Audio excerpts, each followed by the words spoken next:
At ayan nga ho, ha? Ayan nga ho, magluluto na naman ako ng ulam namin ng aso ko.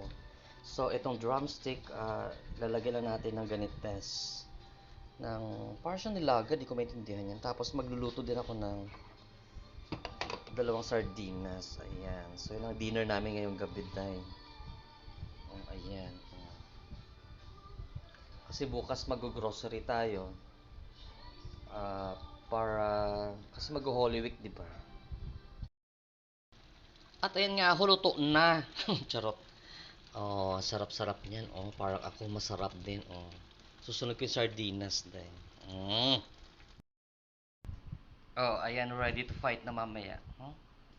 Magluluto pa ako ng sardines. Ayun. Sarap-sarap ko. Ayan ang aking sardinas day na mackerel. Ayan.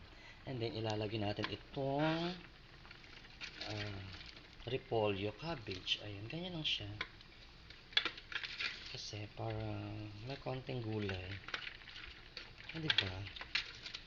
Alam mo naman, kailangan natin maggulay paminsan-minsan. Paminsan-minsan lagi pala. Kailangan may gulay. Kasi yan ang fiber sa katawan natin. Dahil pag walang gulay, good luck sa intestine natin. Intestine talaga. Ayan. So, let's make halo-halo. Oo, ito. Halo-haloin. Ganyan. Charot. Hanggang sa maluto na yung cabbage. And lafang na afterwards. Charot.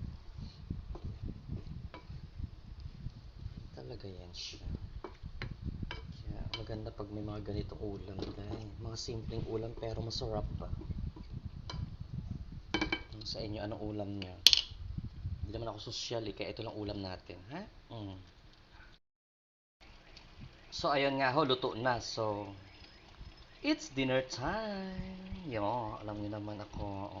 Oo, kasing sarap ko day, oh. Charot.